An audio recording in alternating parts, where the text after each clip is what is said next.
of you heard the idiom, one bad apple spoils the basket or a barrel? I think most of us. Yeah. I mean, it took,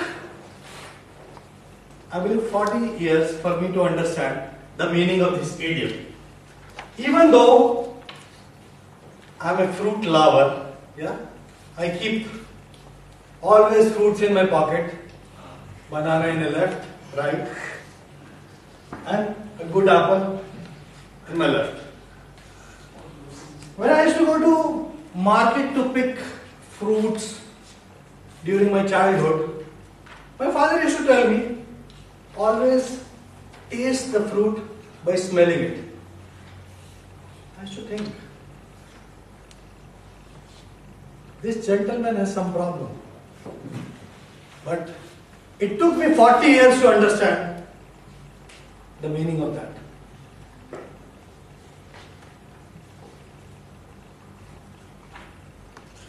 Every fruit gets its texture, taste, smell, and the juiciness from its ripening process. Some of the fruits, they are ripened on the tree, and some of the fruits which we ripen them on the floor. In modern science, we call it an artificial ripening process. And it is very important for us to understand what is this process and how it goes and what and how it affects our life. Now, this is a chemical and biological changes which is happening in every fruit and some of the vegetables, which catalyze the process of maturing or ripening or getting a right shape of a fruit and vegetable. In a nutshell, if I have to say, then I must emphasize that a chlorophyll, which is a green color compound, is converted into a sugar, which is glucose.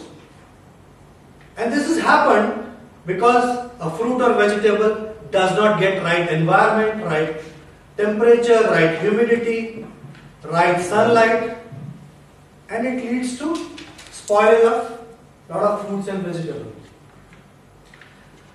Now I'll give you an example. How many of you have tasted a sweet potato? Not sweet potato, a potato which got sweetened. Like you bought a potato and it got sweetened. And how many of you have eaten McDonald's French fries? Almost all of us. They produce world's best French fries because they have a quality control over their potatoes and they never buy sweet potatoes. Now going ahead, how this maturing process happens, there is a ripening catalyst. We call it natural enzyme which is present in the atmosphere. It is not very complicated enzyme, it's a very simple hydrocarbon with 4 hydrogens and 2 carbons. And it's very simple. 2 hydrogen and 1 carbon, what does it make? Water. H2O. H2O. Yeah? 2 hydrogen and 1 oxygen. Yeah? It's H2O. Now this compound was found by Chinese. They used to burn incense in the chamber of pear to ripen that pears. And they found that burning of incense, in Hindi we call it agarbatti, I don't know what other word is for that. Incense only, right? Yeah, it's something like, you mentioned some Arabic name? Bakur. Something like some smell. So burning of anything also produces the ethylene. So that's how the fruit ripening process increases. And when it becomes less ripened, what does it mean?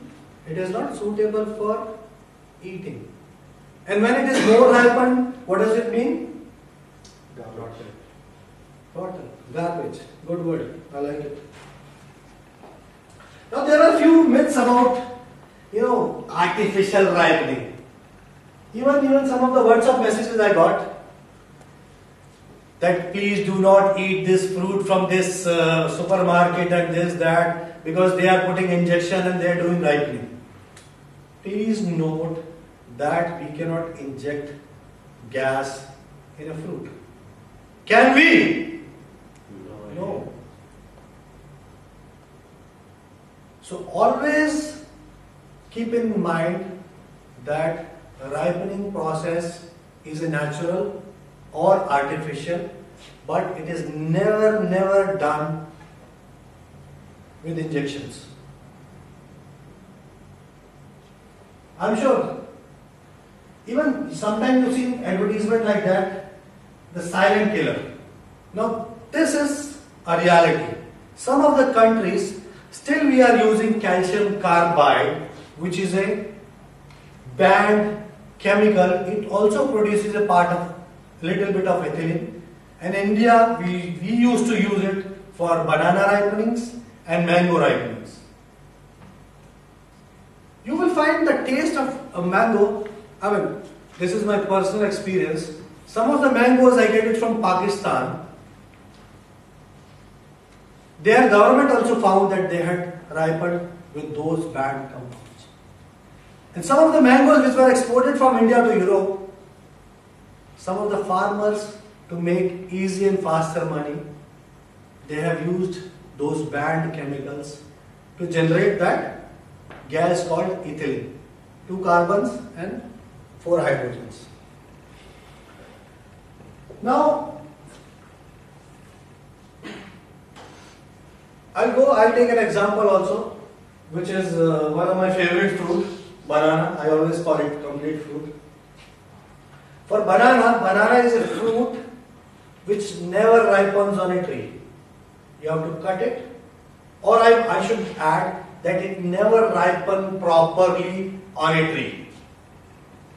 So what we do, we cut the bananas, we put it in a cold store, something like that, in the boxes, and we create a right environment around these boxes. What is right environment? This is the right environment. We create a temperature 14 to 18 degrees Celsius, humidity 85 to 90 degrees Celsius, and inject 150 part per million gas of ethylene for 24 hours. And that's how banana ripens. I like this color of banana. If you go to Europe, you find a bit greenish of banana. But if you go to India, you find a little bit more black color of banana.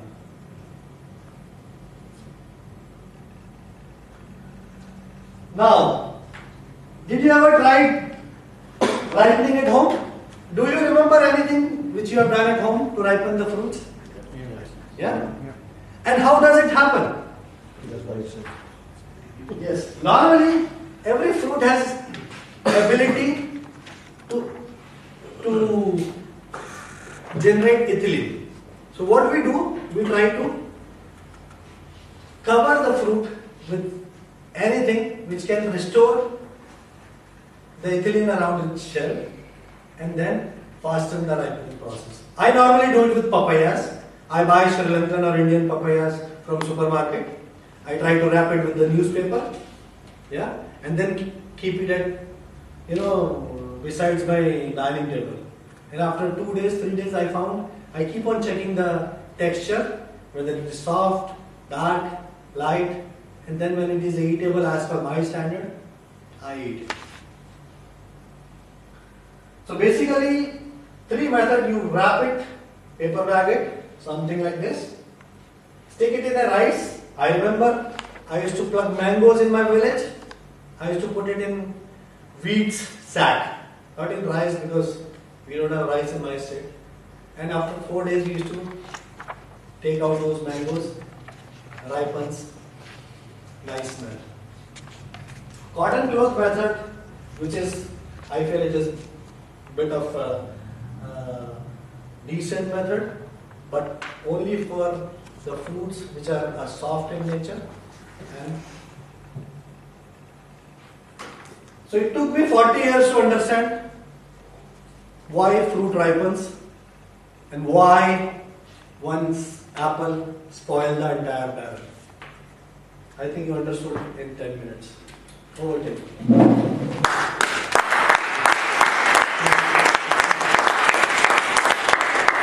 We have 1.5 minutes for question answers. Any questions? Yeah. Still, I have a doubt. How do we smell it?